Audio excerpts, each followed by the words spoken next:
Again, today we are going to complete activity 6, 7, 8, and 9 in page 149. And wow, this talks about irregular verbs, the present tense of irregular verbs. So we are going to do that. Sorry about this. This is kind of logging a little bit.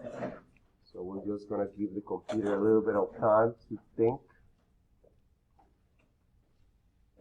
It's because we have the Zoom going and this is going at the same time, so that's probably why. Did you give me marks for 10 minutes? I did. I will take that.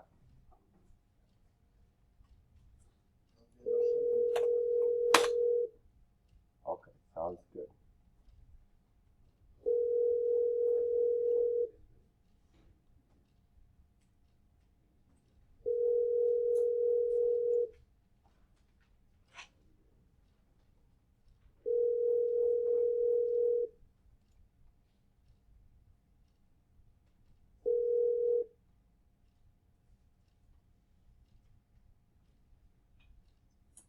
Okay, sorry, this is not.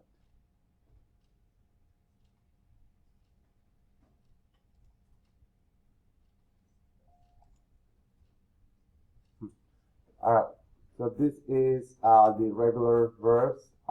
In English, we have the verb to be, which is also irregular. So in Spanish, we have some of these verbs in the present tense that have a change. Some present tense verbs are irregular, but only in the yo form. Okay, so this is the verbs that we are going to be exploring and we're going to talk about today. Okay, so you have the verb hacer. Then you have the verb poner, salir, traer. All of these verbs have a change only in the yo form. Okay, so this is what happens. Hacer means to make or to do, as you can see right here, to make or to do. And poner means to put. Salir, right here, means to leave, to go out. Traer means to bring. So in the present tense, usually what you do, you just get rid of the ending, right, and put the letter O at the end. Well, for the yo form, in the yo form, this have a change. Okay, so what happens here is you get rid of the E and the R as usual, but you also going to replace the C that is here in hacer. You replace it with a G and an O. So you go, okay? You just replace it with go. That's what you do. You keep the stem, okay? But you're gonna replace that little C with a G. And then you will end up like this. Hago. That means I make, okay? Now, in the rest of the subjects, the conjugation of this verb, it goes back to normal. Notice here, two haces. Remember yesterday I taught you about two haces. You do, okay? Two haces, okay? So that goes back to normal. It's just in the yo form that has that change. Hago. I make or I do. Haces. You make or you do. Now, the verb poner is similar. All of them have the same similarity because the change happens only in the yo form. To put. So what do? You get rid of the ER as usual, okay? But instead of put an O there, you're going to put a go, okay? Yo pongo. Sounds like a clown, right? Pongo the clown. Yo pongo. I put, okay? If you want to say, I put on my jacket. Chaqueta is jacket. How would you say that? Anyway, first of all, you're doing it to yourself, right? So what are you going to do? If you need to do it to yourself, what is it that you're going to need? Correct. A reflexive pronoun, right? So what would be the reflexive pronoun for yo? Me. So you have to do it yourself, right? So how do we decide? I have to put on my jacket. Yo pongo me la chaqueta. But where does it go? The me after or before? So yo pongo vestime. The reflexive pronoun will always be before the conjugated verb. So yo me pongo chaqueta. Correct. 10 points to you, 10 points to you. Okay? Yo me pongo la chaqueta. Correct.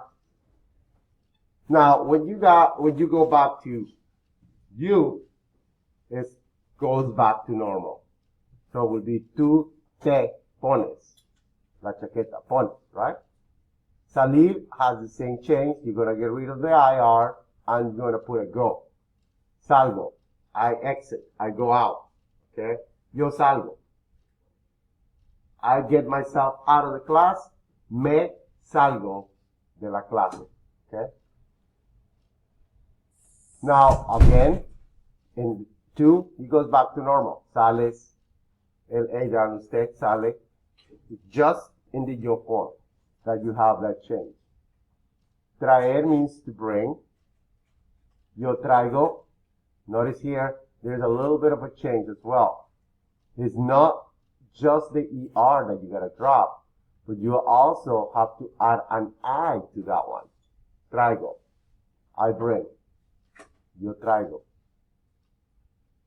So those 4, hacer, poner, salir, traer, they have a change, but everything goes back to normal in the 2, right? In all the other parts of the verb. Now, the verbs decir, which is to say, become, and tener, which is to have, also end with go, right? When you say I have, if you say yo tengo, okay? Because they are irregulars. Why is there irregularities in the language? Well, first of all, languages are formed of different, sometimes they're influenced by other languages. So, for example, the Arabs were in Spain for a long period of time.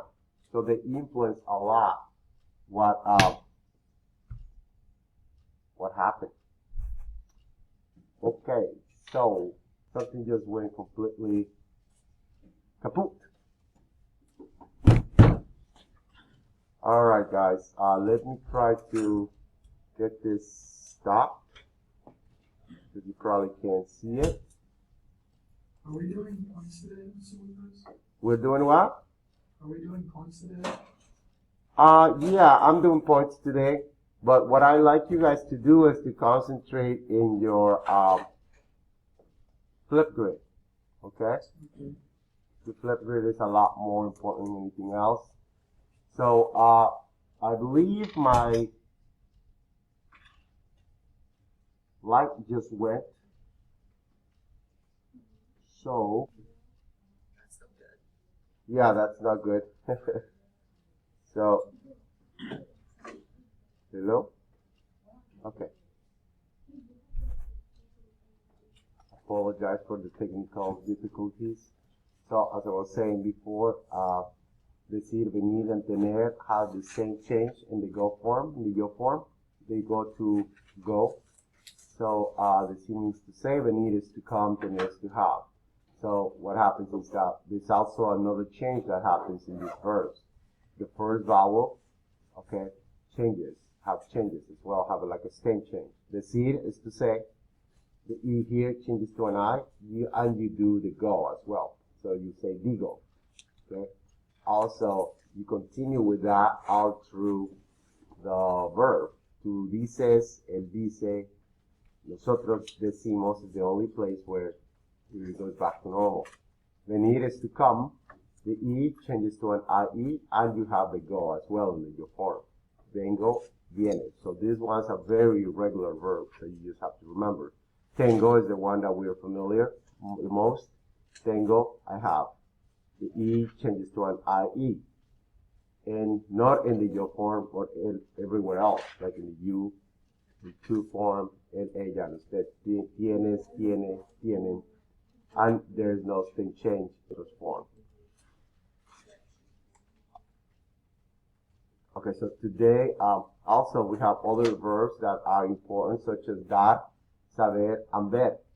Dar is to give, saber is to know, ver is to see.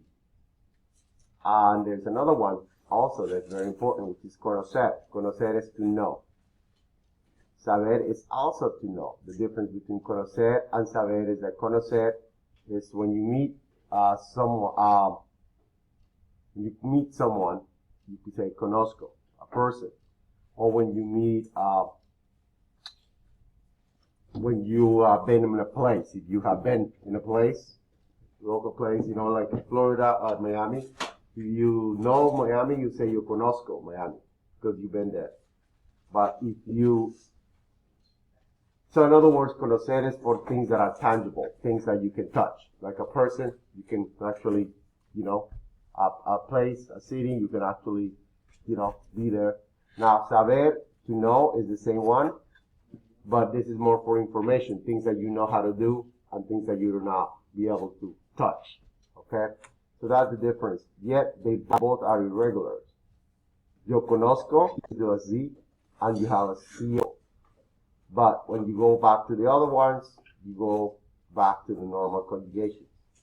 Dar is to give, doy, das, yo doy. Saber is yo sé, you don't say yo sabo, because that would be incorrect. You just say yo sé. Ver is yo veo, tu ves. Alright, so these are the activities that we have to do today. Is activity 6, based on the verbs right here that we just covered. All you gotta do here is change, page 150, change the verbs given to you right here. So you just change it here based on who's doing the action. Mi madre is ella. So because it's ella, there is no change right here. So all you gotta get rid of is the R. Mi madre siempre hace las compras, right? The only time that this one has a change is in the yo form, which would be hago. But this one, in this case, is no I that is doing the action. It's mi madre, she, ella. Next one, yo nunca. Now here, I am doing the action right here. So you change that to hago. Yo nunca las hago. I never do them.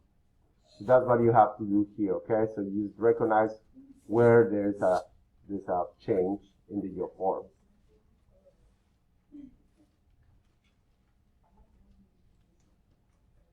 This is a listening activity right here, in where you're going to listen, and then you're going to select who's the person that is doing these actions, okay? Indica que hace Carolina. Indicate what Carolina does. Okay, so you just play that.